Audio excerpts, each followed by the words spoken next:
தமிழகத்தில் பெண்கள் கட்டணமின்றி எத்தனை பஸ்களில் பயணிக்கலாம் தெரியுமா? தமிழகத்துல பெண்கள் கட்டணமே இல்லாம எத்தனை பஸ்கள்ல பயணிக்கலாம் அப்படிங்கக்கூடிய விவரங்கள் தான் இப்போ வெளியாகிருக்கு.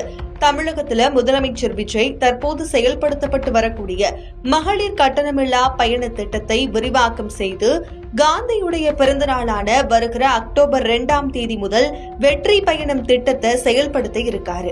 அதன்படி முதற்கட்டமா மாநகரம் நகரங்கள்ல சாதாரண பஸ்கள் மட்டும் இல்லாம மாநகரம் நகர் பகுதிகளில் இயங்கக்கூடிய எக்ஸ்பிரஸ், LSS, டீலக்ஸ் அரசு பேருந்துகள்லையும் மகளிர் கட்டணம் இல்லாம பயணங்களை மேற்கொள்ளலாம்னு தெரிவிக்கப்பட்டிருக்கு.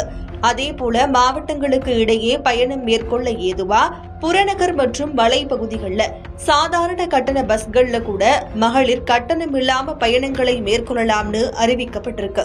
அதாவது இதுவரை நடைமுறையில் இருந்த மகளிர் கட்டணமில்லா பயண திட்டத்துல தமிழகம் முழுக்க 7710 சாதாரண மாநகர பஸ்கள்ல பெண்கள் கட்டணம் இல்லாம பயணிச்சுட்டு வந்தாங்க. அதன்படி தினசரி 72 லட்சம் பெண்கள் கட்டணம் இல்லாம பயணிச்சுட்டு வந்தாங்க.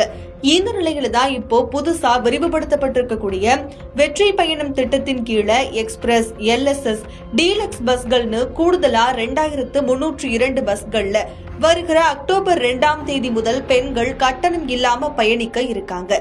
இது தவிர மாவட்டங்களுக்கு இடையே பயணம் மேற்கொள்ள ஏதுவா 2047 சாதாரண கட்டண புறநகர் பஸ்கள்லையும் 275 சாதாரண கட்டண மலைப்பகுதி பஸ்கள்லையும் வருகிற அக்டோபர் 2ஆம் தேதி முதல் பெண்கள் கட்டணம் இல்லாம பயணிக்கலாம்னு சொல்லப்பட்டிருக்கு.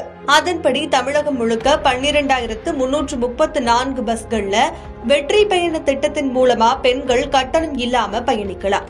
மொத்தமா புதிய வெற்றி பயணம் திட்டத்தின்படி ஏற்கனவே பயணித்த பஸ்களை விட கூடுதலாக 4624 பஸ்கள் பெண்களுடைய கட்டணம் இல்லா பயணத்திற்கு விரிவாக்கம் செய்யப்பட்டிருப்பது குறிப்பிடத்தக்கது.